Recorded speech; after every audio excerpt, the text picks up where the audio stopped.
Can you hear me? Can you pin him? Yes.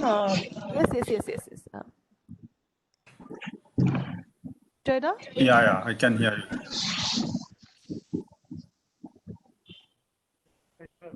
Is it okay, Stuti? Yes. Stuti. Sir, we can hear you. So we can hear you. So yes, okay, sir.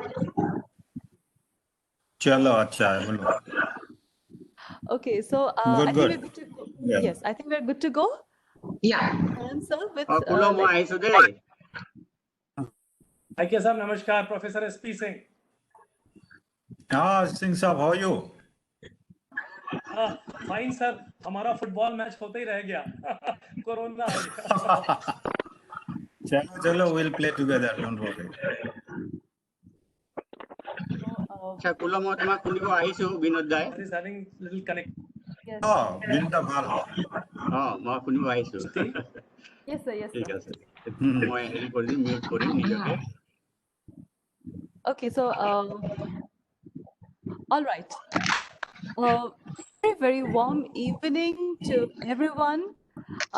It is pleasant here in Guwahati, and there is a slight drizzle. So, on this pleasant and drizzly evening, I, Stuti Goswami, Assistant Professor, Royal School of Languages, take the opportunity and honor of welcoming you all to the session Literature, Life and Society, organized as part of RGU Speaker Series 2020 by the Assam Royal Global University, Guwahati, India.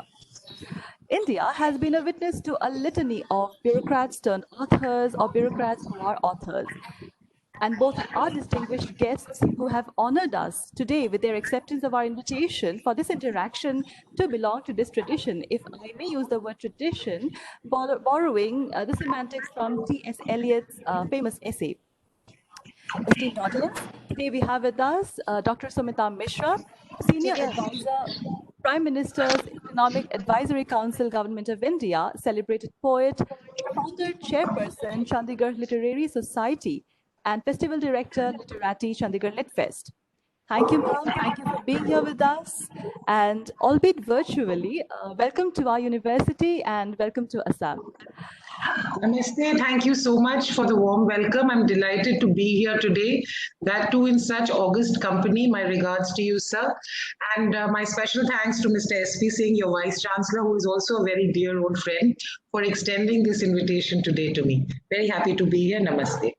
Thank you, ma'am. And thank you so much. And we also have with us Shri Kulodhar Hoikia, a former Director General of Police, Assam, an eminent writer of fiction, a Sahitya Academy awardee, a Fulbright Fellow, and the President of the Assam Sahitya Sabha. Sir, thank you for being here with us and welcome, albeit virtually, to our university, definitely not to Assam. Thank you, Stuti. We'll be together now. Okay. Go ahead.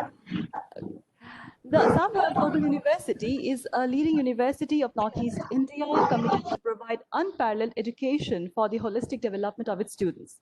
It has 27 schools offering 130 plus courses.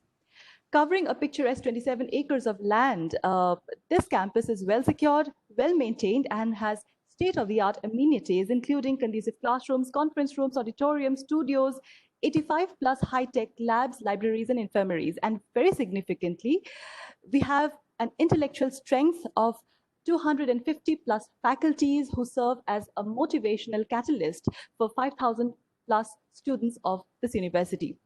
Learning in Assam Royal Global University goes beyond classrooms and textbooks, and because the trust is on academic excellence through research-intensive and industry-oriented education.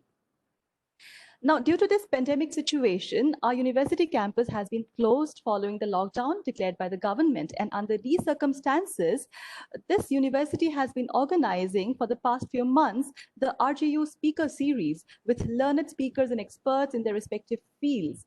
We have been blessed with a participation of eminent speakers like Shri Piyush Goyal, Honorable Union Minister, Railways and Commerce and Industries, Ms. Rujita Dwivekar, eminent author and nutritionist, Professor Devesh Walia, Department of Environmental Studies, NEHU, Mr. Juan Garrido Salgado, Chilean, Australian poet, author, translator, political activist, Mr. Amitav Sengupta, eminent contemporary artist, Mr. Dhruva Hazarika and Mamang Dai, eminent authors, Papon, the popular singer, and so on. And each such event has witnessed huge participation, just as this one too has.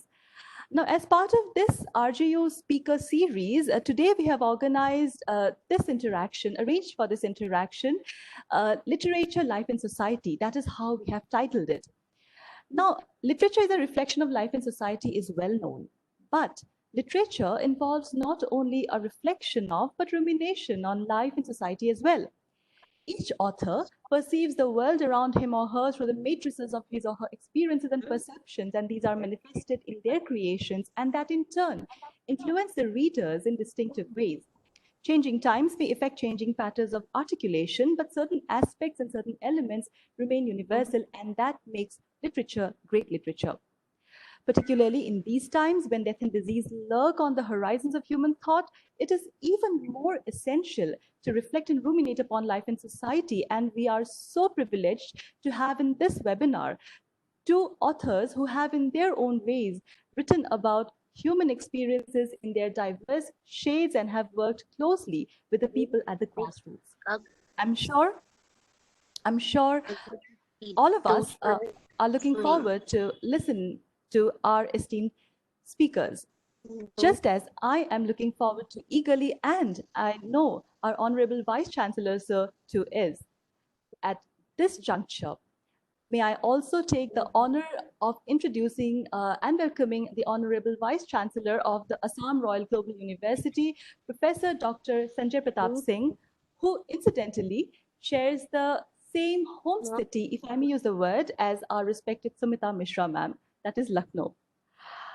Of course, with more than 3 decades of experience in teaching, research, academic administration in institutions of repute across the nation, our VC sir needs no introduction. He has been associated with the Royal Group since 2009 as the founder director of the Royal Group of Institutions. In 2013, he joined as the Senior Vice President Academic of Amity Education Group and was responsible for the functioning of 6 Amity University campuses across India and abroad, besides serving as the founder Vice Chancellor of Amity University Chhattisgarh for almost 2 years, before returning to Assam to join the Assam Royal Global University in 2016 as its founder Vice Chancellor. Under Sir's leadership and vision, the Assam Royal Global University has today been ranked the #1 private university of Assam by Education World within just 3 years of its inception. Sir has completed almost 20 years of headship of well-known academic institutions of the country. And Sir himself is a bibliophile. He is widely read. He is a geologist, an MBA, and a law graduate with PhD in strategic management. Sir is also an ardent baseball player and has been actively involved in various social and cultural activities since his university days, a glimpse of which we do see in our university as the leader of our university and the captain of the ship. May I now request Honorable Vice Chancellor, sir, Professor Dr. S.P. Singh, to offer his introductory remarks. Over to you, sir. To unmute myself. Yes, sir. Myself. Oh, sir, you're not being able to. Hello? I'm not able to unmute myself. Okay. Okay. I'll just ask Bijoda. Yes, Stuti. My mute. I unmuted the sir. I unmute sir. Unmuted, sir. Okay, But okay. sir, voice is very glitching. Yeah. His voice. Can Maybe there's some. My voice. No, I'm not being able to unmute myself. Okay, there's also a request to all the other participants to kindly keep their audios mute.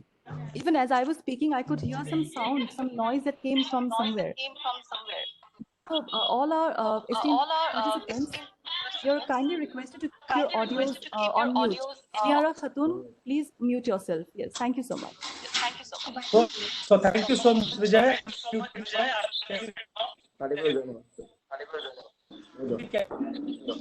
Yes, sir, we can hear you, but your voice is cracking slightly.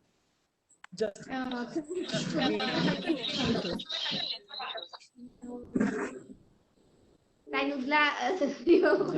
No, there's still someone has still his or her audio unmuted. Kindly, it's a request. Kindly mute yourselves. Let's not waste time in such requests. Oh, thank you. What's happening, ma'am? Sir, can you hear us?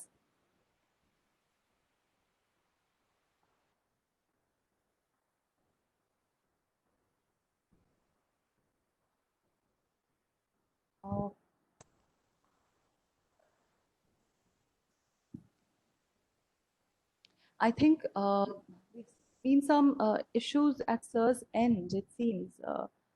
I Stuti. Oh, you can hear us, sir? Okay, sir. Okay. Yes, sir. Now you're audible. Sumita, and we be excused for that. So, good evening to everyone present here.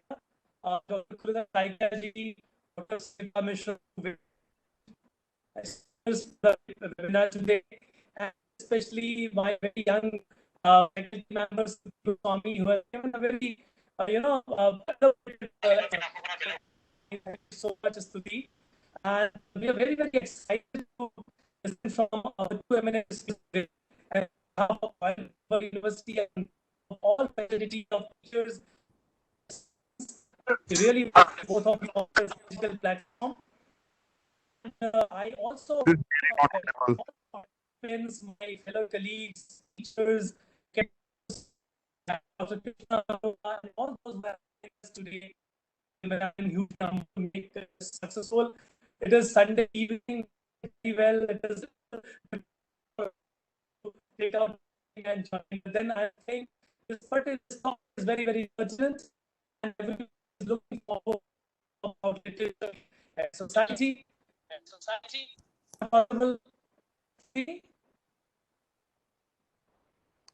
Sir,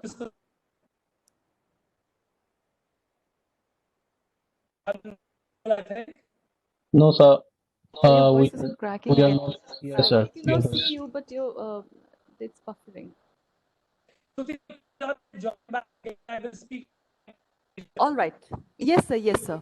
Absolutely, sir. All right. Thank you, sir. And VC sir will join us again and will again listen to his words.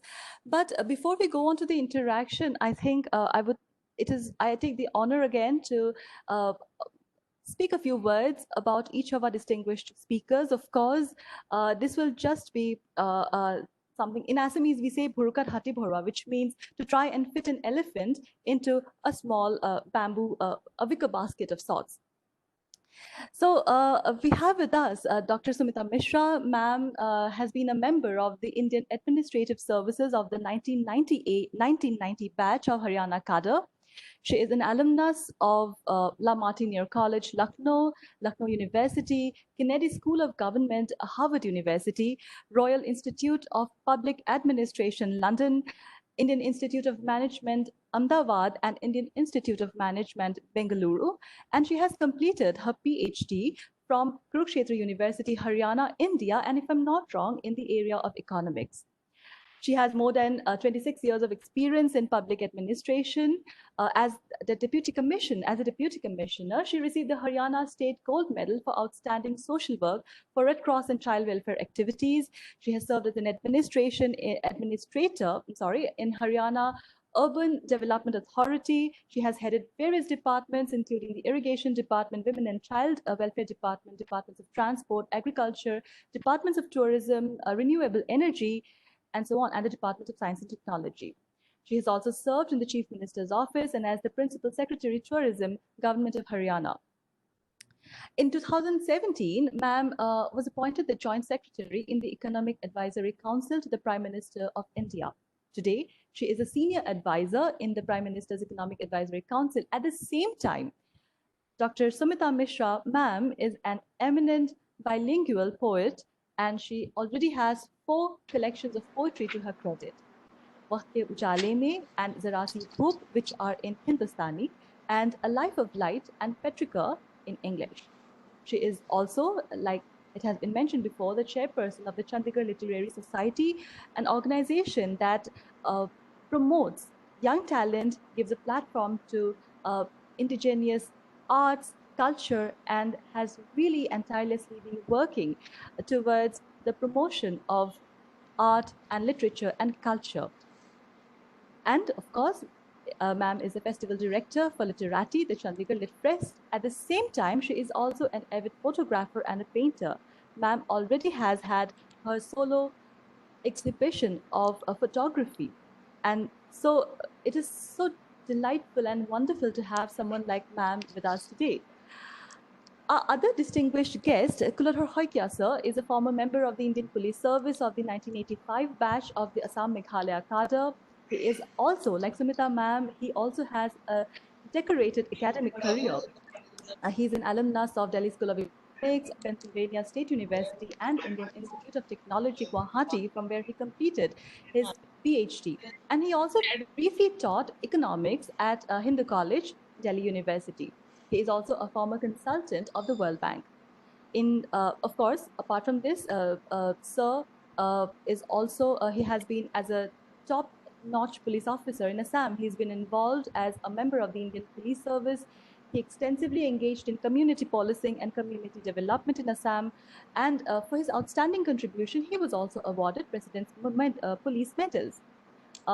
He took the initiative of a community empowerment initiative called Project Prahari and founded the economic policy research group called Assam Prakalpa. Sir, at the same time, was also awarded in 2000 a Fulbright Humphrey Fellowship from the University of Pennsylvania. Simultaneously, Sir has been writing tirelessly since 1970 when his first short story was published, and he retired in 2019. But immediately after that, he was elected the president of the Assam Sahitya Sabha, which is one of the oldest literary organizations of India. It was initiated in 1970, and so Sir and Assam Sahitya Sabha works towards the preservation and growth of Assamese language and as the literatures in various dialects and languages that are found in Assam. Sir has been awarded the Sahitya Academy in 2015, and in 2000 he was awarded the Katha Award. He has 20 collections of short stories and 1 novel to his credit, and 1 collection of short stories translated to English. So what I found particularly interesting is that both our distinguished speakers have carved somewhat similar trajectories in their lives. I mean, this is my observation, of course, with their own distinctiveness, but they have carved their own trajectories.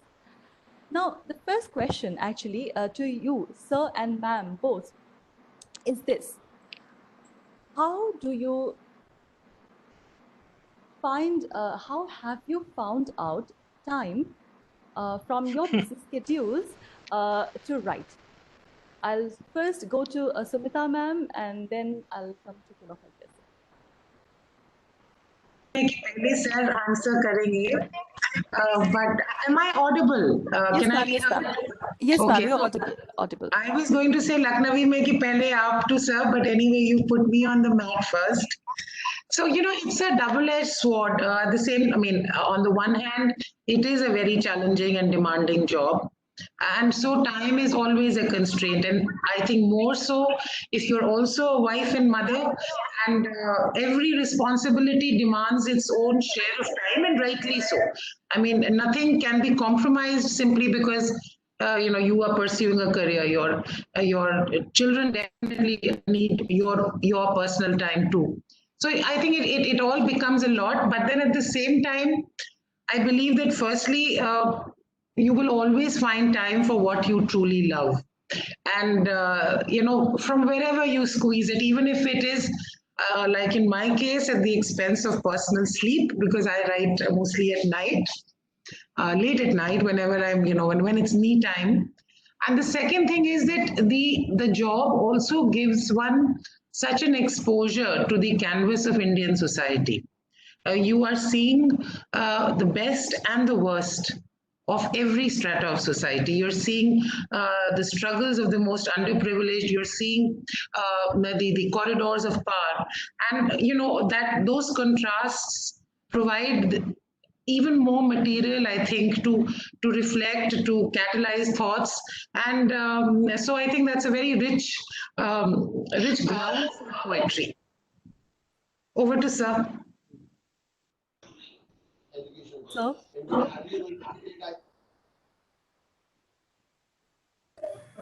Thank you, Royal Global University people, as well as other listeners and viewers. I'm sure I'm audible. So, but even if you miss my talking, you'll not miss much. In fact, what Sumita said is actually true, because we all are in 7 jobs. And see, time is something, generally I believe it depends on the way you look at it, because it's so elastic. This has been asked to me in several, lit festivals, and even in London Book Fair when I was representing India 2 years back. A lot of people asked me, you are a policeman, how do you get time to write? Right. It's something, big thing I have been doing. It's not like that. It's putting time in proper perspective. And in fact, one thing is very interesting. Time itself is such an interesting concept. I've been thinking about time all throughout. Recently, I read a book by Pallavi on the time. He's a quantum physicist, and he has discussed time in different ways. But everything boils down to the same thing, how, to what extent you can extend the time given to you. So basically, it's a relative concept. I feel anybody who wants to do something or other has the time to do it. In fact, in the service, Sumita is very systematic, it seems. He writes night and all. I have schedule. I have a lot. The stories I have written in my 23 books, story books, I have written all mostly in just a small sheet of paper, which I carry generally in my pocket with my purse. So wherever I time, I just write 2 lines. Lot many times, even the names of the characters have changed, because the first page I lost somewhere to second page. I was writing characters' names were different. Such things happen, but it depends on whether the creativity you can put in, how much imagination you can put into your writing habit, the time, the place. In fact, these two concepts have been really ignored by me in all my fictions. So we'll go into that detail later if it comes up at all. But that's the way. I mean, if you want Winston Churchill, he was running the Second World War. He's a good reader. He's a good writer. So there are a lot of big people who are in the helm of affairs of the state. They have been good authors. So if they can find out time, and Kula Soikia, because he 246 or 346 police stations, he can manage time. It's not true. So what I feel that you can take out your time the moment you want to. Thank you. Thank you. thank you, sir. Stuti, please request for people to mute. Yes. Participants, please, and it's a humble request and an earnest request to kindly mute your audios, because we end up losing time requesting our audience to keep their mics on. That's something I think we all kind of should understand. All right. Our VC sir is back, sir. Would you like to continue what you were saying, or would you like to? No, let them. You have already reached to the questions, so I will not intervene. but I just wanted to say one thing about the city of Lucknow and my, Oh, yes, yes. I you was know, actually because that coming to is, that. because हमारा शहर जो है वो कुछ different सा है. I just wanted to share because when we were very young, we probably were being sort of emotionally and socially forced to read, socially forced to write, and socially forced to become shyer. And it was, and many times we were not able to understand anything what we are reading. Neither we were having that depth that what we are reading, but we were reading because we were from Lucknow. I don't know. I'm talking about me, Sumita. I don't know about you. But then, yeah, absolutely. So we got this from, you know, from the society, from the system, that I think I could not get a chance to write, or maybe I hope someday I will become a writer, or maybe start writing some shairi or poems the way Sumita very eloquently write, and Kundar Saikia ji. But then I know many, you know, IS officers from Achala Maulik to Vipul Mitra and Upamanyu Chatterjee and Isha Basant Joshi and many of them, and they have actually have done a great, you know, journey as a civil servant and bureaucrat, and they have done so much for the literature. And as Sumita has very rightly said, if you have, they have so much of exposure of good and bad and width and depth of everything. So it is very much reflected in their poetry. और एक मतलब छोटी सी शायरी है, I don't know शायरों के लिए ही है. मेरी शायरी का एहसास उनको हो भी तो कैसे हो, मेरी शायरी का एहसास उनको हो भी तो कैसे हो, कि मैं एहसास लिखता रहा और वो अल्फाज पढ़ते रहे. मतलब मैं तो एहसास लिख रहा हूं और वो अल्फाज. तो ऐसे ही बहुत सारे शायर हैं, बहुत सारी पोएम है सुमिता. कभी कभी हम पढ़ते तो है बट उतनी समझ में नहीं आती है, क्योंकि हम अल्फाज पढ़ रहे होते हैं, और एहसास से पढ़ने के लिए बहुत शिद्दत चाहिए, बड़ी मेहनत चाहिए, बहुत समय चाहिए. तो जितना शायद लिखने में समय लगता है, मुझे लगता है अच्छे पढ़ने वाले को उससे 2-3 गुना ज्यादा समय लगना चाहिए अगर वो अच्छे से पढ़ता है. This is my feeling. And society और हमारे चारों तरफ, what ever it is around us, the literature and poem and poetry and shairi, everything is a reflection about what we are, and it gives us more insight, in depth, in you know, knowledge and insight into the things. And I would say many books have been written based upon past, based upon mythology. When I'm very fond of reading mythology, and also about future. So whatever is happening today, Corona, was written by somebody once and been picturized in a picture form by somebody else. So people can think, presume that may be a fiction, but at times that fiction becomes reality also. So literature has such a vast canvas, such a vast domain, and I'm very, very eager to listen from both of you. And I would like to raise this question, so that you can take it from me. हम तो शायर हैं, सियासत नहीं आती हमको. हम तो शायर हैं, सियासत नहीं आती हमको. हमसे मुंह देखकर लहजा बदला नहीं जाता. अब आप सियासत में रह के आप लोग कैसे लहजा बदल लेते हैं, या लिखते समय वो कहाँ छुपा लेते हैं, ये मेरा सवाल है दोनों लोगों से. Because many times what you are as a social figure and what you write, they are all different.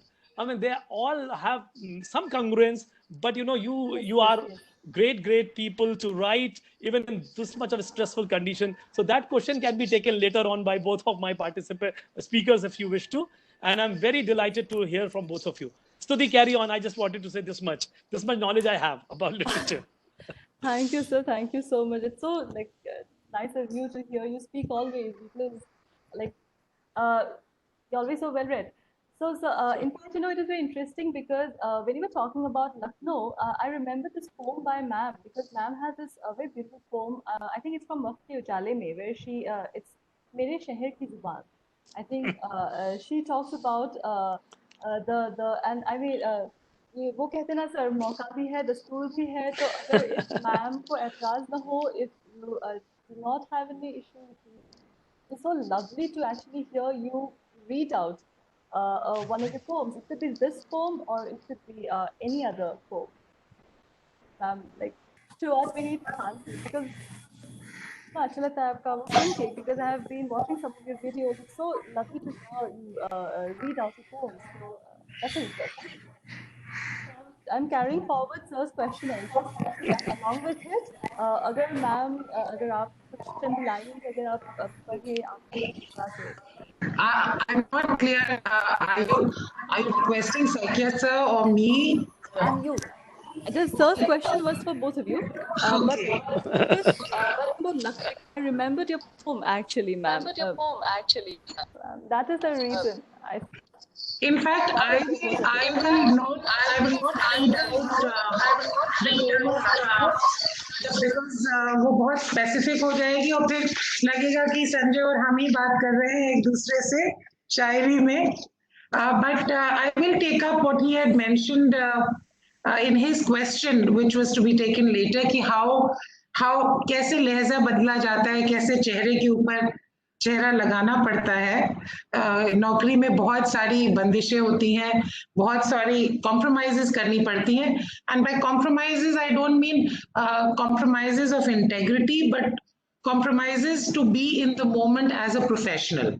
And those compromises, I think each one does in a different degree in whatever job they are. And that is a professional requirement which we should do willingly. It's part of our choice to be in that job or that profession. खैर एक छोटी सी कविता है जिसका नाम है अपनों की दुनिया. तो ये मेरा जवाब है कि कैसे करते हैं. अपनों की दुनिया भुलानी पड़ती है, अपनों की दुनिया भुलानी पड़ती है, गैरों की हुकूमत बजानी पड़ती है. अपनों की दुनिया भुलानी पड़ती है, गैरों की हुकूमत बजानी पड़ती है. एक मंजिल के पाने में कई मंजिलें गंवानी पड़ती हैं. You lose so much freedom or personal time or so many sacrifices. और चेहरों की बात हो रही है, मास्क का आजकल चलन है. संजीदगी का हिजाब ओढ़कर हंसती हुई सूरत छुपानी पड़ती है. संजीदगी का हिजाब ओढ़कर हंसती हुई सूरत छुपानी पड़ती है. And then all the moments that you are struggling with the demands of the job. लम्हों की शबनम सूख गई शाखों पर, लम्हों की शबनम सूख गई शाखों पर, वक्त की धूप में प्यास बुझानी पड़ती. वाह. And then you look around कि हमारे देश में कितनी ज़्यादा मुश्किलें हैं, पॉवर्टी है, so many challenges on a daily basis. सिमटते दिलों के दायरे फैले हुए हाथ, सिमटते दिलों के दायरे और दूसरी ओर फैले हुए हाथ, कितने रिश्तों से वफाएं निभानी पड़ती. वाह. लगाओ ना. और अब नौकरी की कुछ और असलियत भी खेल ही है पर खतरनाक, होशियारी से हर मोहरे को यहाँ चाल चलानी पड़ती है. होशियारी से हर मोहरे को यहाँ चाल चलानी पड़ती है. और आखिरी शेर है, अंजाम पे मुमकिन मायने मिले न मसरत means happiness or that longed for place. अंजाम पे मुमकिन मायने मिले न मसरत, लेकिन इस सब्ज बाग में उम्र बितानी पड़ती है. वाह. So beautifully said, ma'am. And it's so beautiful that मैं भी वही सोच रही पूछने की कि like how do you kind of how has your wide-ranging experiences, both are distinguished guests, have your wide-ranging experiences, this connection with the grassroots, have they influenced your writings, or how have they influenced your writing? But I think, ma'am, your poem actually fully answered that already. It's so beautiful. It's so beautiful to hear you, ma'am. Thank you so much. Thank you. बहुत शुक्रिया. Thank you. So we'll go to the next question. Actually, ma'am, I think one thing that we find is and I think both Sumita ma'am, आपके कविता जब पढ़ते हैं, like when one reads your poem, we find this whole celebration of life, celebration of human values. It's so beautiful to see the values, the struggle to, and that Mujhe Chahiye is a poem where like you talked about how let आंधियाँ आ जाए फिर भी we will move on, let all storms and vicissitudes come. Ma'am, like this celebration of values is something we find in your poems, and like what would you like to say about that celebration of human values? Because a lot of times nowadays at least we see these values kind of डगमगा जैसा जाता है, हम लोग नहीं कहते. तो आपकी कविताओं में जो celebration है, जो आप you're upholding these beautiful values of our culture, of our lives. What would you like to say on that, actually? It's a very big question. Firstly, the thing about values, I will say, obviously, I have been my parents' daughter, and now I am a mother. So I think the first place, the starting point of who we are is the home. And we can blame society, we can blame falling educational standards, we can blame modernity, westernization. I don't agree at all. I think the starting point is what values we give with our own time and by our own example to our children. I will only say that all the values that I hold dear, integrity, compassion, I would rate compassion as one of the most important human values, is what I have learned from my parents. And I always say that all the good things I've learned from them, the deficiencies are my own. So that ownership I retain of my own flaws. And I hope that my children have imbibed the same. And one of the reasons why I still love my job and still feel passionate about it is because I see it as a means to make a difference, just that, to be that wherever I can, wherever I am, maybe I can make a difference. And particularly so for those that are underrepresented, unheard, underprivileged, the disempowered. Because social power structures always, make life much more difficult for those groups. And yes, as a woman in administration and public life, I'm always conscious that of trying to set right the gender biases in our society. And believe you me, there are many Indias within India, and we are living in a privileged India. We are living in one where women have so much more freedom, education, opportunities. But that is not the case in every part of India. That is not the case in so many villages, in so many states. There is still female feticide. There is still girls being denied education. There's still so much violence.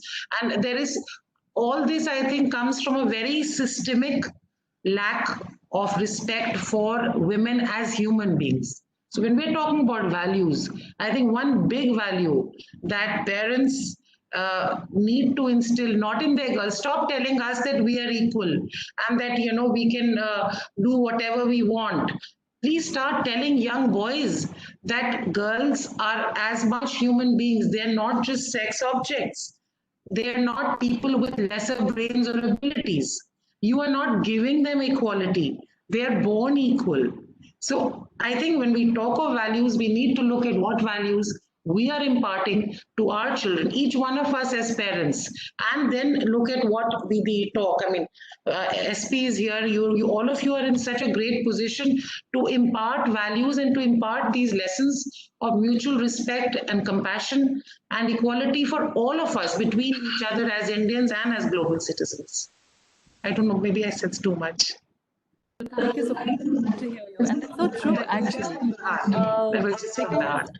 Yeah, no, and you also, I really love the poems of Petrarca, and we'll come to that in a while.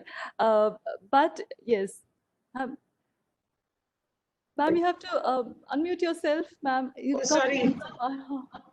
Yeah.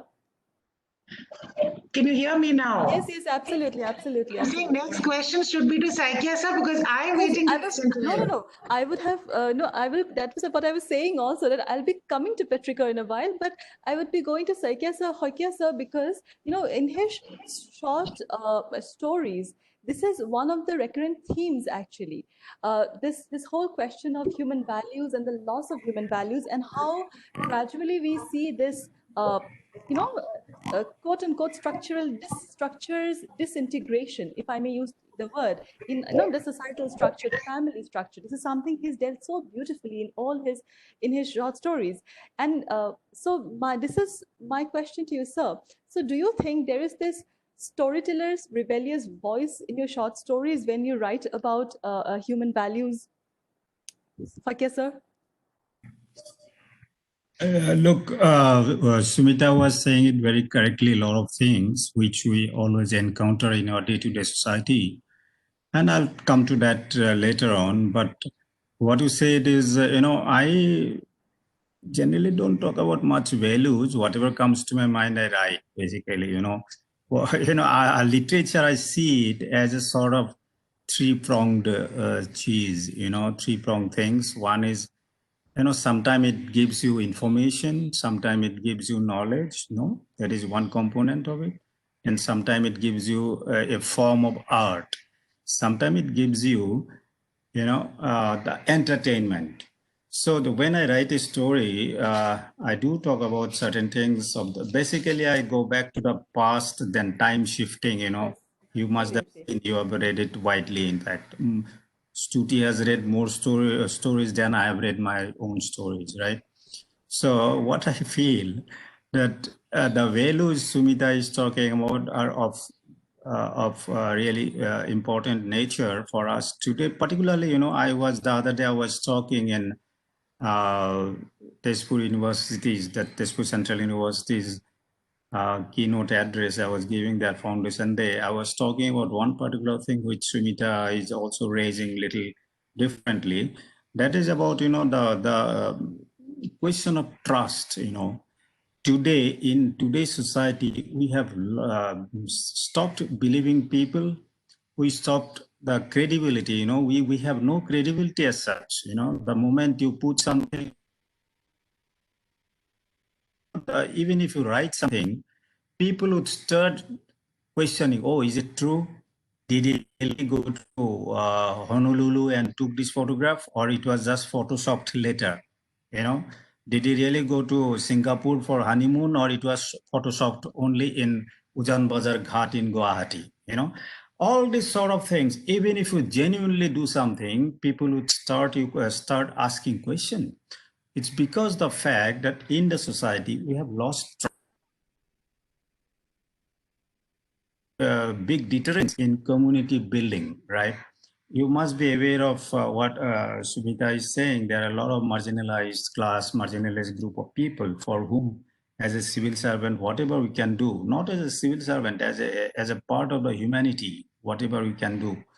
You are aware that in 2001, I was starting that particular project, Project Prahari, through which I was trying to, upgrade the level, little some vertical development of those people through a lot of activities so that they can fight against social prejudices. We still have around 100 villages with them that, absolutely it was a fight against witchcraft. But why? It was because the fact that their voices were not heard anywhere. Even if they do something, even if they are something, even if they want something, nothing is heard. So if as an administrator or if as a person with the governance, if we can give little voice to them, I think that's a great pleasure, which I think I cherish it so well for last few decades, So that we'll talk about later on. But my point is about the basic idea is that number one issue I would like to raise. As a policeman till 30th November, I was interrogating people. Now, first time I'm being interrogated. It's no, so Stuti is the officer who is interrogating me. Such a nice feeling for me that somebody at least interrogating me. So I'm in great stress now. But my point is what Smita has said, the values we have carried forward all along the humanity, whether these values have become the part and parcel of the literature, or whether literature has enough strength and power to bring change. Why I'm saying it, a very interesting person said that long back, if literature had been so powerful, then there would not have been any world wars. There would not have been nuclear weapons in the world, if because literature was really saying that we want peace. But what I'm saying is the way literature looks at life that makes our life more beautiful, because a lot many times I don't feel life is so beautiful. What I think Dorian Gray, in that picture of Dorian Gray, Oscar Wilde, that book was saying that life is so beautiful, then don't try to touch it or whatever. But the literature, the authors, the creators of art have have made us feel how life is so beautiful. Even at the time of pandemic now, if we read good literature, if we read good piece of story or a poetry, people feel good. I mean, that is the power of literature. It might not stop the two wars. It might not stop the, border problems in any country, but it might as well give pleasure, even in a situation like this. So what I mean to say is that it is a wonderful feeling. Has, some reader has identified your story with his own life.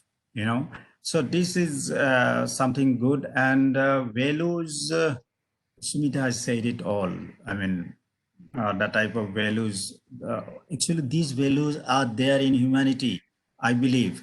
Say compassion, then empathy, the integrity, all things are there. Hardly 2-3% in the percent of the people, they do not have such things, or they might have suppressed it. Otherwise, the humanity would not have survived this long. Only because of compassion and empathy, all these human qualities have made us strive so long.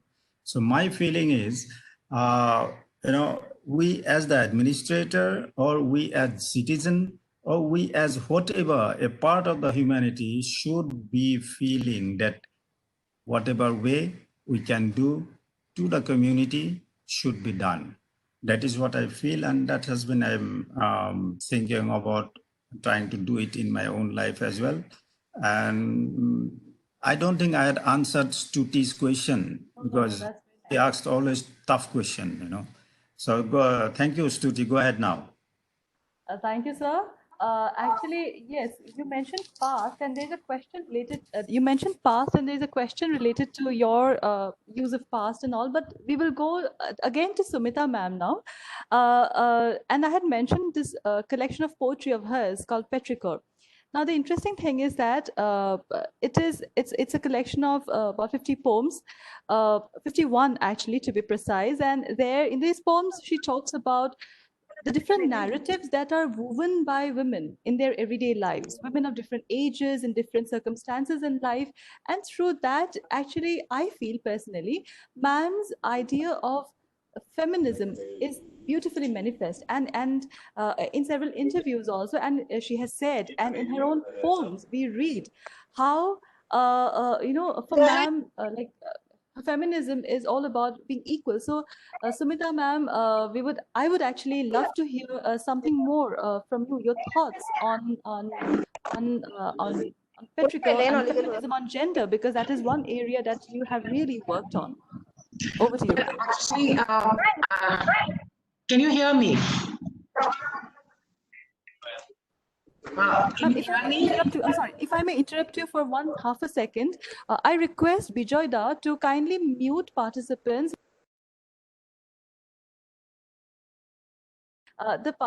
Participants to mute themselves. It's just a humble request, but I also request Bijoyda from the IT department of RGU to kindly look into that. Thank you so much. Ma'am, I'm sorry for interrupting you. Really sorry, but kindly continue.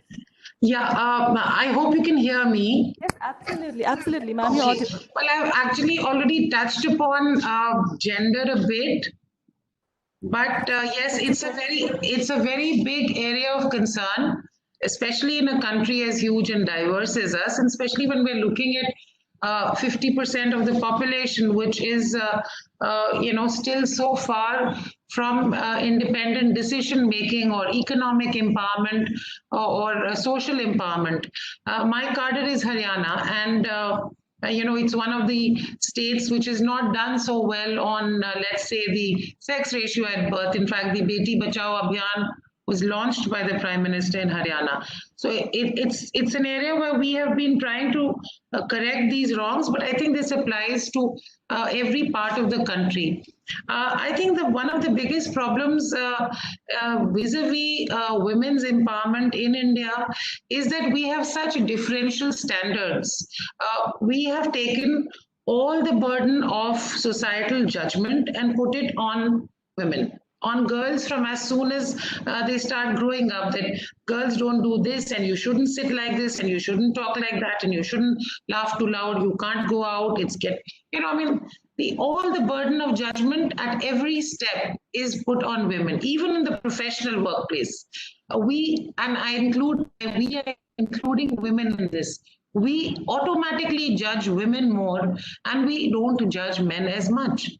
So that means that we are constricting the space available for women to function independently and freely. And then parents and everyone is telling girls that we have let you do this. We have let you become, a teacher or an engineer or a doctor, and there are X things you can do and Y things that you cannot. I think what we need is to give women the freedom to take risks, to make choices that might seem unconventional, but the point of education and empowerment is to have that freedom to make those choices, to learn from them. And the second thing that I really think is that we're always told that, women should learn this and become more empowered and take whatever physical classes to defend themselves. I think it's men who need to realize that they need to do some changing. They need to lean in, we've heard the phrase lean in for women. They need to become more human and contribute and support the women in their lives more, whether it's their mother, help her at home, or their sister. So stand up for her with your parents or their girlfriend or their friends in class, whoever it is, or their fellow co-workers. So I think that's an important point that I do feel. And I'm going to just read a very short poem, which is not from Petrarca, which is a Hindustani poem. But yes, in Petrarca, I have written a lot on women from different aspects, as you said. And in fact, the book is dedicated to my daughters, with the hope that they will see, a more equal world. And equal doesn't mean same. I don't think can have the same formula for men and women. They're different, and thank God for that. But definitely equity in social and terms of justice. So this is a poem which is called Nado. And it's a first person. न दो मुझे शराफत और नेकी का वास्ता, जो दिया जाता है यूजुअली women को. न दो मुझे शराफत और नेकी का वास्ता, मेरी नेकी जो मुझे करे कैद और तुमको आजाद, जो बिन कोई खता दे मुझे सजा और खतावार को रिहाई. न दो उस चीज की दुहाई, न दो उस चीज की दुहाई. ये है समाज का एक तरफा कायदा, ये है समाज का एक तरफा कायदा. क्या हुआ ऐसी नेकी का किसी औरत को फायदा. So this, I think, summarizes the whole asymmetry of our society vis-a-vis the standards we apply on men and the standards we apply on women. And I personally have seen that at every step of my life, all around me. I hope it changes, and it is changing, but I hope it changes a little faster. I think the speed of change is too slow, and that's why I think men need to, they need to push on the accelerator of change and become part of it. It's not us versus them, it's us together. Yes, absolutely. Together. It's like men and women being complementary to each other instead of kind of pushing each other out. So anyway, thank you so much, ma'am. That's so nice to hear.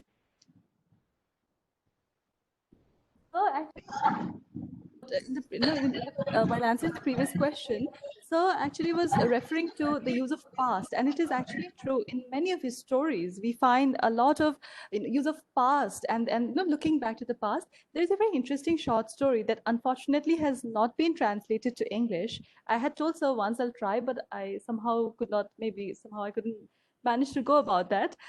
The story is Hobdobhood. Hobdobhood is basically a story, the whole short story is in acoustic images. So it's about how a person who lives in an isolated, all alone in a house that's almost dilapidated, hears a particular sound and a memory from the past comes flowing in. So it is almost, the whole story is on how different sounds that we hear all around us bear emotions and memories in their waves, and how an ordinary sound, a seemingly trivial sound, can also open floodgates to the past. So, Hoike sir, we would actually like to hear you say something on this. Hear your thoughts on this, actually. Oh no, that's a very old story and little poetic touch to a story basically. And but before I forget, Sumita has said it very well about gender thing. I just want to say only one point of caution. This is very important. See, in Assam, women have been respected so well all over the time, but since 2000, 89, 90, since say 98, 99 and things like that, we have been seeing a lot of upward movement of crimes like dowry, then assault on women and things like that.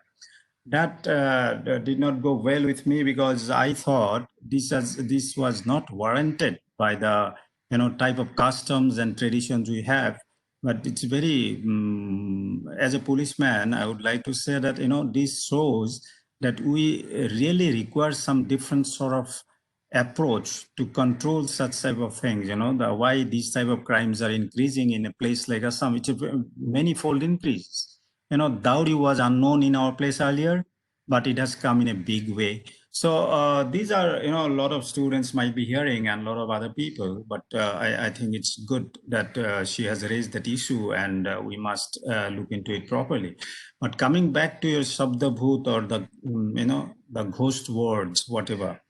Now, the basically, I feel, what, if you look at the paintings of Leonardo da Vinci's, a lot of paintings, say Mona Lisa, for example. When Leonardo was drawing that, he was really, ignoring the Euclidean themes that time, that, proportion is only in terms of measurement. But he thought in his manuscript K, Leonardo da Vinci has said that, there is proportion in, not only in measurement, there is proportion in words, there is proportion in sound, there is proportion in everywhere around your life. So I was trying to find out that basically in my story, though at that time I was not very fond of such type of articles, but books. Now I realized that it was almost similar to that. My story was basically trying to narrate some of our words, some of the noises, some of the sounds in our life, which really hide a particular incident in life. Say, for example, while you're moving, sometimes you suddenly heard a particular creaking noise in some other place, and you knew that there was an accident, somebody has been run over and things like that, right? There may be something, when the bird, the cuckoo, or whichever, comes and gives the first tune in the morning, you wake up. So everything in your life has some noises, some sound, which have some very particular and individual history for you or incident for you. So in the story I was trying to say, for example, there's a well. In the story, there was a well, very old well. And, he was imagining, because it was small droplets of rain on his rooftop.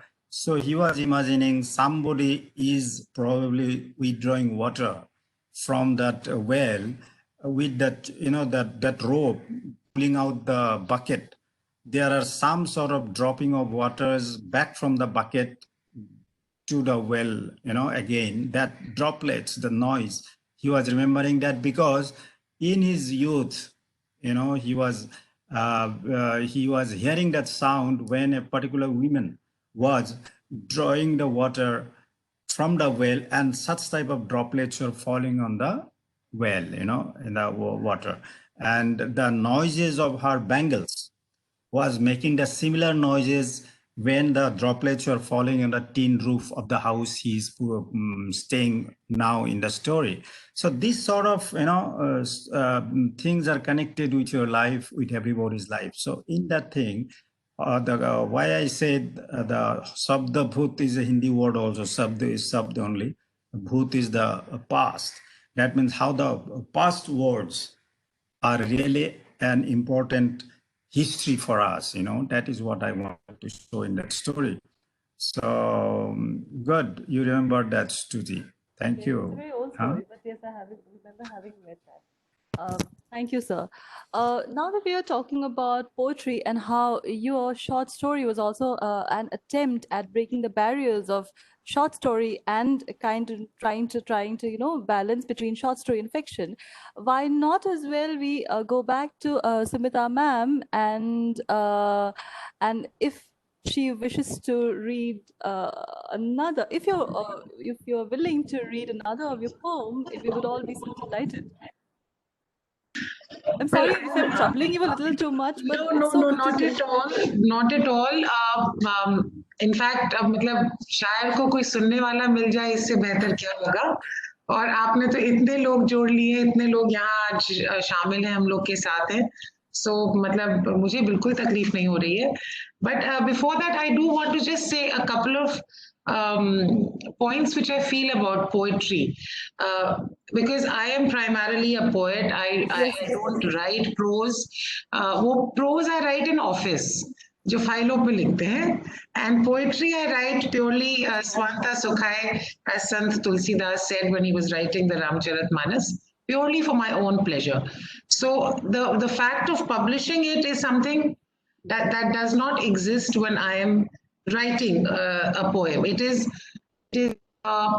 a sort of process of distilling my impressions and thoughts of what I'm seeing, and of of catalysis.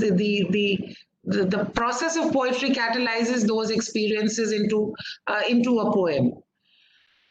The only thing I want to say to today's audience about poetry is, one keeps hearing कि वो जमाना चला गया जब लोग कवि सम्मेलन में जाते थे, मुशायरों में जाते थे, और शायर और कवि खुद अपने आप में बड़े एक जानी मानी हस्ती होते थे। अब now is the time of just popular culture, of celeb culture.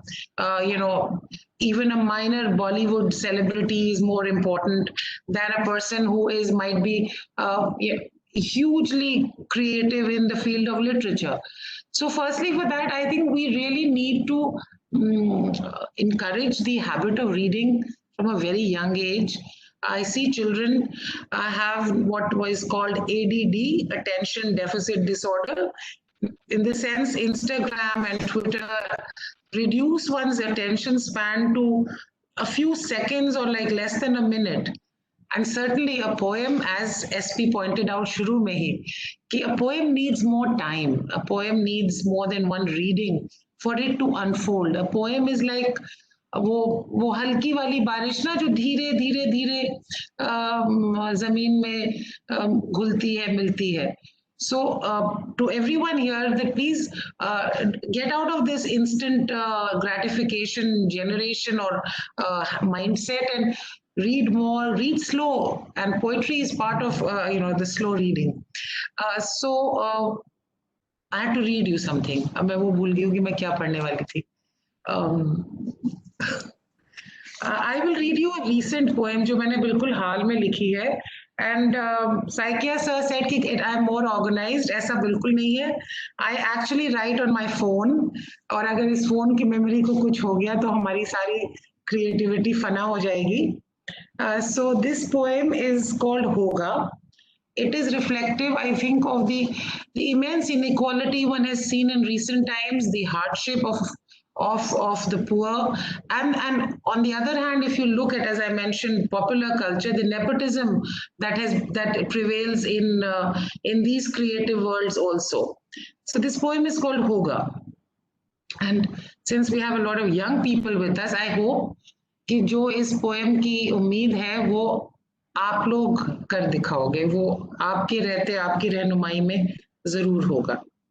होगा। जब तौल में घपला हो तो लाजिम है कि हर सौदा अनाप शनाप होगा। जब तौल में घपला हो तो लाजिम कि हर सौदा अनाप शनाप होगा।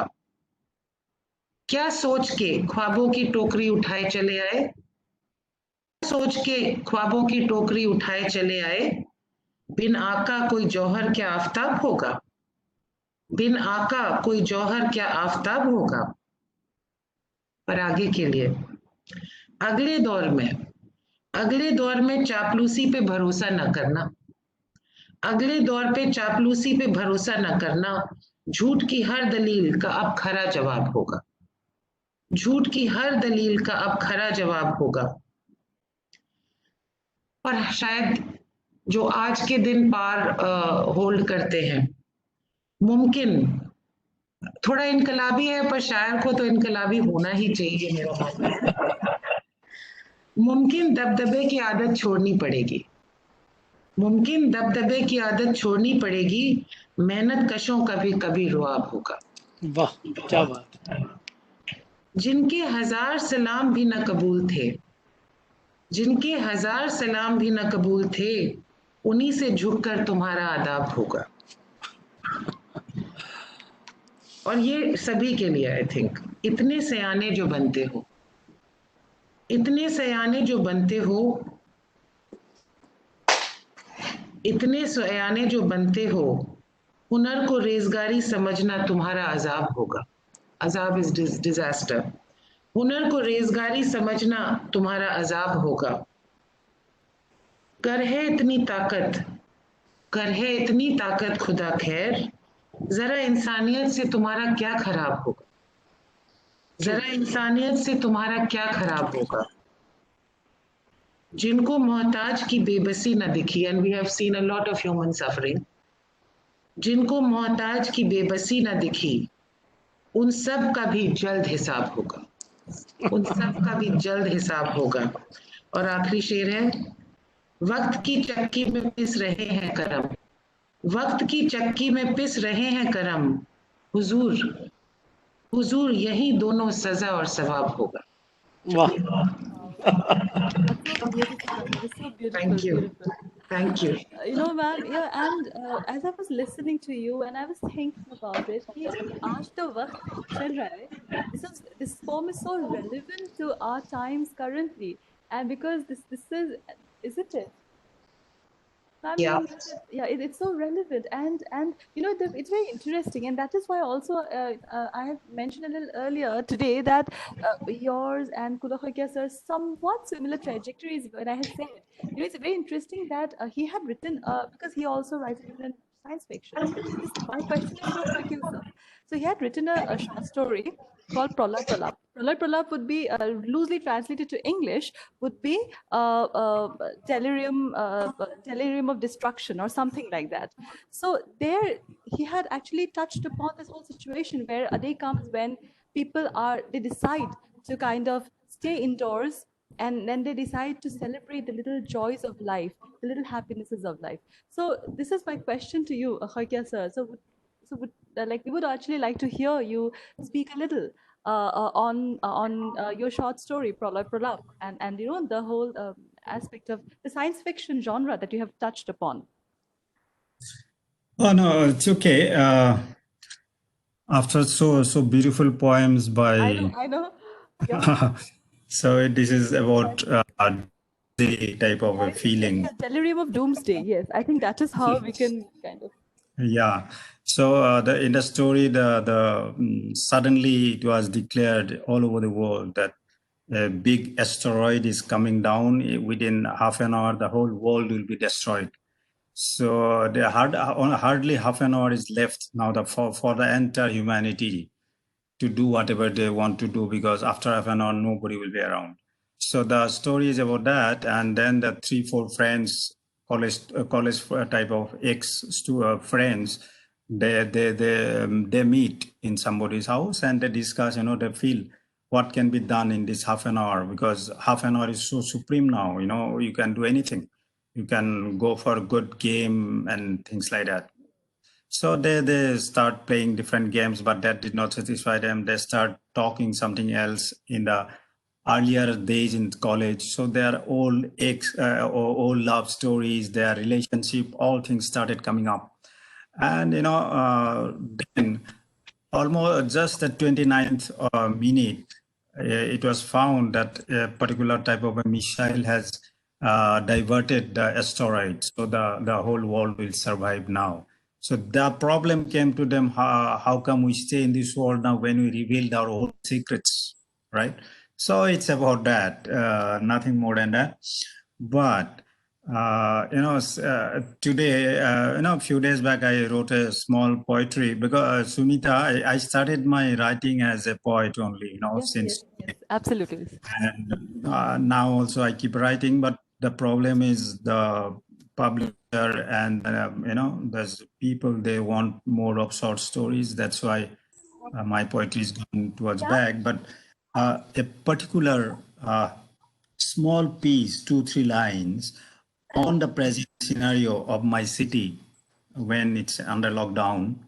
I do not know the situation there, but I'll just read out two, 3 lines only, just about my experience today. It goes like this: my city is in sleep. Pale ray of dawn knocks at my broken window panes. Pale ray of dawn knocks at my broken window panes. The sun sleeps on the cozy mattress of clouds. Thick algae of silence hides the roaring river of traffic. Thick algae of silence hides the roaring river of traffic. Roads don't move. Letters are in slumber. Words don't talk. The city is asleep, breathless. Let it be. This is a small, just few days back I wrote. It's almost since was Very talking. beautiful, sir. That was a lovely poem and I really enjoyed it. Wonderful. I loved Algae of Silence, sir. Yeah. No, it's okay. So what happened was, thank you so much. But since Stuti raised about it, so I mentioned it. But somehow I have felt, this is the basic crux of my writing as well, in poetry and in story, that I feel the time as a concept, it is only in the past, because that's why you have seen all my stories shifting towards past, then again come back for a second only, then again goes back and come back and things like that. It's only the past exists, that we know that past everything happened, sure and certain. The present doesn't exist, because the moment you say this is present, the moment you say it's present, it's gone, it's past already. So the existence of present is very, very doubtful. Then future is full of uncertainties, So future also, one doesn't know actually whether the future will come at all, because it's so much uncertain. Because if though I'm a student of economics and all, little knowledge about science, little knowledge is dangerous also, So what happened is, I have been looking at the literature as well. That way I found that uncertainty has enveloped us in our life today. Nothing is binary, you can't say yes, either yes or no. It has become like a, your quantum computer, now you cannot have either zero or one in a binary bit, you should be going, 0, 1, or it can be both 0 and 1. Life is now full of such possibilities. And when Heisenberg in 1920s and 30s, he talked about the principle of uncertainty in physics and quantum theory, people really did not know first what it is about. But that has impacted the life of a lot of authors, and in our life as well. We can't see everything is happening in a where everything happening in a graph. In life, nothing happens in a graph. There are a lot of uncertainties, and life is full of probabilities only. Because the moment I'm talking to you, I'm not even sure whether you are hearing me 3% or 4%, because Stuti must be wondering about her time, and Sumita must be thinking about her next poetry. SP Singh must be thinking about new curriculum. So all sorts of things are happening. So hardly few moments coming to my stories, few moments coming to her poetry. So life is so much of full of such possibilities and probabilities. We have to live in that. So that is why a lot of my stories, a lot of my poetry has been reflecting actually this aspect of life, how we are living a life of uncertainties and probabilities, So, did I dare talk too much, Stuti?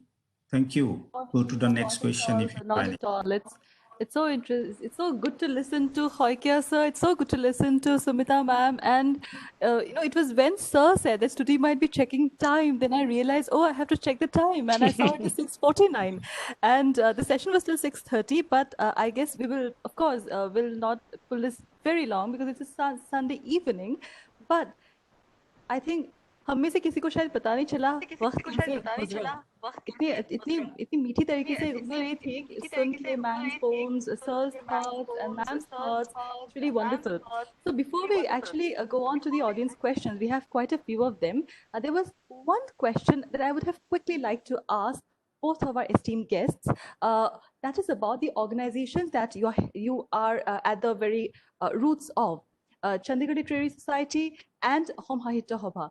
So I will, and that of course warrants a longer discussion, but I'll just quickly ask one question that I've been wanting to ask. How are these organizations working towards promoting the local culture and local languages of our country? What steps have been taken, and what are and is there any possibility of some collaboration between CLS and Hom Sahitya Sabha in the future? So first, we'll go to Hoikya sir. We'll ask Hoikya sir. Okay, ma'am. Yeah, with Hoikya, I will ask Hula Hoikya sir first. So Sumita, you have shifted the burden towards me, is it? So now, see, very briefly, Assam Sahitya Sabha, I have told the people one thing very clearly. That is, it's not an organization for the literature, authors, or readers. This is an organization for the people who really love this particular part of the country. All right. So it's open to all. I've opened it up for everyone. Whoever loves this place is, bound to be with this particular organization. Secondly, it's a 103-year-old organization. So I'm trying my best to tune it properly towards the change of technologies. So we have taken big projects on digitization of Assamese literature and our ethnic resources. So that's what number one. Number two, about the smaller community, I want to build a bridge of friendship between number of diverse communities we have here, and they are wonderful. They have such a cultural heritage, such a language, assets, and things like that. So why not have a big sort of a atmosphere where they can also be party to it? And so I've been we are organizing a lot of virtual poetry recitation sessions where people from smaller little communities they are also reading their poetry and then translating it to Assamese. And Assamese poems are being recited upon and things like that. Plus, we are giving a very, very important to a particular aspect of what Sumita said is the value. For doing that, I knew that you saying will not mean anything for anybody until and unless you educate the children. How will you educate the children? You will educate them with only storytelling. So we have gone in a big way in making storytelling a habit and hearing storytelling is a habit. So, with the All India Radio and other Sahitya Sabha collaborative way, we are doing some storytelling sessions for the children. I'm taking out some of the older, art form like, puppetry, which was almost dying now. Through puppetry, getting the stories, tales, grandma's tales to be told. A lot of people have gone really gaga about it. They're liking it so much because they can tell their stories to kids, so that it gives a moral value and things like that. So all these things are being done, And of course, the coordination with other literary organizations across the states. In fact, in my open session deliberation of my speech, I had mentioned it very clearly that we will have Punjabi literature, Hindustani literature, and Marathi, and all those, so that we have exchange of literature and exchange of ideas. And it's good. Today, Sumita is there. She will take care of us as well as to take our literature there. And I assure her that we'll take her literature to our place. These exchanges of ideas. Thank you. Thank you, sir. Ma'am? Unlike sir, the Chandigarh Literary Society is a very young organization.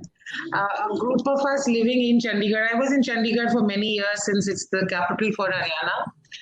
And so Chandigarh is also known as the city beautiful, and it truly is. The quality of life in Chandigarh, I don't think compares with any city, perhaps anywhere in the world. But वो एक पुरानी गजल है ना कि बहुत खूबसूरत है हर बात, लेकिन उसमें अगर दिल भी होता तो क्या बात होती, पर एक्चुअली अगर मुझे लगा कि अगर रूह भी होती तो क्या बात होती. So we just got together and formed the Chandigarh Literary Society so that we could bring this aspect of ruhaniyat, of culture, of adab to Chandigarh. And since we were in Chandigarh, we were very clear from the start that we are going to actively take up and give a platform to the 4 languages of the region, English, Punjabi, Hindi, and Urdu. And that's something that we've consciously done. So we organize an annual, we were formed in 2012. 2013, we held our first LitFest Literati, and since then we've been having that every year. We've gotten, I think, all the leading lights of Indian literature. Seke sahab, ab aapko bulana reh gaya hai bas, so you will have to join us next time.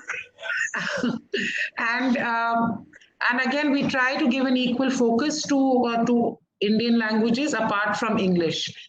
The second thing, and which is why I was really happy to hear the kind of initiatives that the Assam Sabha is doing, is that we have a big focus on youth and children. Since we are, a newborn organization, or at least young now, we believe that the only way for literature to survive is if it reaches and captures the minds of young people. We give a lot of platform, and we have dedicated sessions throughout the year for new authors, meet the author. It's a part of an ongoing program. Then during the summer months, we like to hold writing workshops for school children. Then again, we have an online poetry competition, which is again an annual fee. We got from the 15 to 30 age group was incredible. We currently have an online short story competition going on, which ends on 31st July. And so there's something or the other that, and we're doing a whole series of, like, I think thrice a week, we are doing online sessions on our conversations with CLS. In fact, I'm missing one of those today to be part of this. That is going on parallel. So it's an ongoing process. We're a completely non-profit organization. I may be in the government, but CLS itself has got nothing sarkari about it, nothing official about it. It's purely based on our own efforts, on a labor of love, on getting whatever support we can from the community and society in Chandigarh. So that aspect is a bit uphill, trying to put together events without a big budget. But so far so good, and we're loving every moment of it. We're loving the fact that we are part of reaching out to so many people and maybe bringing literature to them at their doorstep. And yes, sir, I really look forward to partnering with you and Royal University, and maybe together we can do something zara hatke and even more exciting in the future. That will be so lovely. Stuti, Yes, sir. thank you so much, Sumita. Actually, what I was having in my mind, you actually have said at the end. I mean, we have actually tried to do one literature festival a few years back. I think it was in 2016. We have done that when Ruskin Bond and many good authors have come. It was Guwahati Literature Festival, and Sahitya Sabha was part of it, and they really helped us. And with Chandigarh Literature Society and That's right. I Yeah, think we, Maninder was part of that. yes, yes, yes. Maninder Singh, I was supposed to come, but I couldn't make it because of work. Of course, I know Right. about that. And congratulations to all of you for that. Right. Thank you so much. So this was, I wanted to add on, and we'll be very glad to organize another one soon, because we could not continue because we launched the university and we got busy into establishing the university. Yeah, Thank you yeah. so much. Uh, Thank you, sir. And sir, actually, I was I would of course like to thank our esteemed speakers. It's 6:58 already. So Oh, before yeah. we actually go on to wind up and all, I would really request Honorable VC sir to share his thoughts on the session. It And was really a mesmerizing session for me, with little bit disturbance here and there. I think it has gone so well. Sumita was so clear as usual. She is throughout. I remember my days of 1984 to 88 in University of Lucknow. I would just say one thing about her, because I know her personally from almost 35, 36, 7 years. And I can say to, and I request to all my budding aspirant for civil services or anything they want to do in life, I have seen her, the way she was busy with the studies or involved with the studies, but equally sincere and serious about all literature events of the university. She was running a club called Rainbow, and we were running a club called Haley's, and we All the were time so, pass activities, SP, all the time pass activities. yes, all Apart time from pass, Sumita, but it was so enriching for me and for yes, you. I'm very sure about it. And absolutely. whatever we are today, we could do it because of our exposure of that time, that Yes. point of time. And that has given us a lot of energy and a lot of insight about things. So, my student friends, if you are a good student and you can also do, clubs, you can start working on literature, you can roam around, eat Sadhu Ram Ki's ice cream all the day, anything you do, and you can also become an IAS officer in the first attempt. I mean, this is what I think, Sumita, we all should, I mean, my young generation should learn from you. And I'm telling in front of you so that my students get motivated, because as you said, in Royal Global University, we are just not concentrating only on academics. We want them to be a complete personality. We have compulsory behavioral science paper for 2 semesters. We want to have the right attitude. We want them to be lifelong learner. We want them to understand society, humans, and we have activities outside of the campus also. We have adopted villages. So I mean, it's a total personality capsule. We're trying to do it, and students are very eagerly doing it. And I think they are going to make us proud one day, and they are making us proud in the last 10 years. So I would say that they are becoming a total personality, which is the objective of the university. And it's a very vibrant university. Your visit is awaited. I think Kundas Saikia Saab has come many times. He would agree to that we are a very, very vibrant campus, and we have very, very good teachers and students.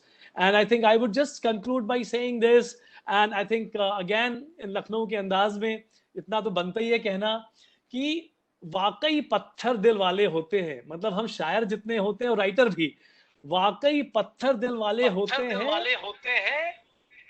हम दिल जले शायर. दिल जले का मतलब सिर्फ उससे मोहब्बत से नहीं है. मतलब किसी भी वजह से हमारे दिल को ठेस पहुंची हो तो हम उसको दिल जला मानते हैं. बहुत पत्थर दिल होते हैं हम दिल जले शायर, वरना अपनी आह पर वह सुनना बिल्कुल भी मजाक नहीं. वरना अपनी आह पर वाह सुनना मजाक नहीं. हम अपनी आह को जब बयां करते हैं तो लोग वाह वाह करते हैं और हम सुन के बहुत खुश होते हैं. हम सच में बहुत दिल जले शायर होते हैं. This I wanted to say from my heart, and this is what I think I want to conclude. बहुत अच्छा लगा आप दोनों को सुन के. It was really mesmerizing session for me, and I think for all the participants. Over to you Stuti. thank you so much. Thank you so much. It's 7:02 already. If I may have the permission of both our esteemed speakers, I had one question actually. That's not exactly a question, it's an advice. Like, what would you like to advise the upcoming writers and the civil service aspirants? And this is a question to both Kulokhakia sir and Sumita ma'am, because we have a lot of students. And as I was checking the participants, we have students from our university and other universities also. So it will really benefit them. Like, sorry for taking some extra time, but Sir. Neelam, Hoikya sir? No, Sumita is the new generation. She will explain. Sir आपने बहुत बहुत मतलब सलीके से मेरी तरफ खिसका दिया खैर I'm going to first talk about people who are interested in writing because we are talking mainly about literature here. So the first thing I think I would say is that don't give up your day job.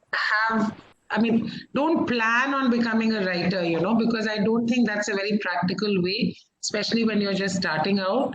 कोई ढंग की career, job, whatever it is, जरूर आप अपने लक्ष्य रखिए, जरूर उसको pursue करिए. Writing, if it is a passion, you will find the time for, you will create the time for, and it will stay with you. So that's the first thing, and I think that will bring some relief to your parents also. To know that you'll be doing something which earns a decent living. Apart from that, that was in the lighter vein. Apart from that, I think if you want to write, the first thing you must love is reading. Just read everything you can lay your hands on. It doesn't have to be great fiction or non-fiction or great poetry. I think the process of absorbing as much as possible is itself helps you refine your own thoughts and your own style. Then, of course, write as much as you can. If a schedule works, you stick to that. If it doesn't, and you want to, just go by whenever the inspiration strikes, that I wouldn't dare, presume to comment on that. And the last thing, which I think is actually the most important, which I have found over the years, is that when we write something, particularly, let's say, like write a poem. I write a poem and I feel कि मतलब बस आज तो कमाल ही कर दिया, it's maybe my best work. And then as I was saying कि मतलब क्या लिख दिया, and then I read it after a day and I feel कि ये क्या लिख दिया, मतलब then self-criticism comes in. So that process of a little self-criticism enables one to edit, and it is important. Again, I'll stick to poetry. If you want to say more, then you need to use less words. Because if you just ramble along with your own thoughts, that poem does not connect. Then it doesn't have that impact or that poignancy. So, Gagar Misagar, say more while saying less needs ruthless editing.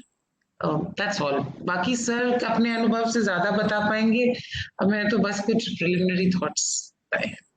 Civil servants aspirants के लिए बहुत साल हो गए. I joined the service in 1990. तो मतलब थोड़ा सा हम लोग शायद outdated होंगे. But again, be a sponge for all knowledge. And if you're planning to take the civil services, it's not that I'm giving myself 1 year to prepare. You should be interested in knowledge and general knowledge right from your school days. I used to be an enthusiastic quizzer, and all that quizzing knowledge really helped me especially in my prelims. But make a plan. Don't rush into things like a headless chicken ki itna syllabus hai. Break it down into bits, into chapters, into sections, into that you will do daily. And I find applying the Pareto principle everywhere in life very useful. That's basically, you might have heard of it as a 20-80 principle, where 20% of the things that you work on, or 20% of the inputs, will give you maybe 80% or more of the outputs. So if you focus on the areas that you need to work on or that can make a real difference, do it smart, so you don't need to become a horse with blinkers that आप सोच रहे हो कि आप 16-18 घंटे पढ़ोगे, then you will crack it. ऐसा कुछ नहीं है. Please have a balanced life. I've always believed in the value of fun. You must have fun to stay alive and recharged. So plan your day, plan your schedule, make a healthy mix of things, and please believe at the end of the day that while giving the UPSC might be our national obsession, and which I personally think is a tragedy, there is more to life. Luck plays a huge factor. Nobody can claim कि मैं इतनी smart हूँ तो इसलिए मेरा हो गया. I'm sure good fortune was on my side. Know that and be prepared after a while. if need be, to move on. There is always more in life. Don't make this the end all and be all of your life. Ho gaya, great, you gave it your best shot. Maybe second time you can improve on the areas that were weak. But don't make it a process where you just, your whole life you bring to a standstill. कि बस यही सब कुछ है. I might have said too much, but anyway. No, ma'am. That's actually wonderful. Thank you so much. We move on to Sir now. Sir, your advice. No, not much advice. He has said it all. And the only thing I wanted to add is, see, now the scope has become so wider in preparation. Plus, you have a lot of resource outlets, internet and other things which were not available earlier in our time. So today's students can take help of that, and whether you are sitting in a far distant place like Dhimaji or somewhere far away in Punjab, some village, it doesn't matter much. You can collect knowledge from any part of the world. So you take it easy, do properly, and I'm sure you'll be able to do it. She has said it. She has given all the mantras. So follow that. Only mantra I want to give is, I'm assuming that you have already become the civil servant.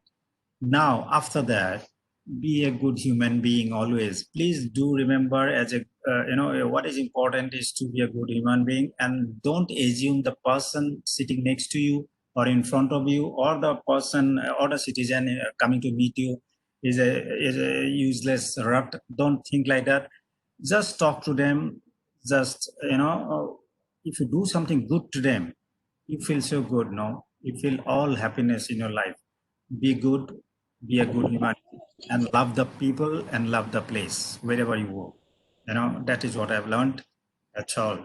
And don't ever get bogged down that if you did not get civil servant, or you did not become a policeman, or you did not become a IAS officer, your life is finished. Not like that. Start loving all professions.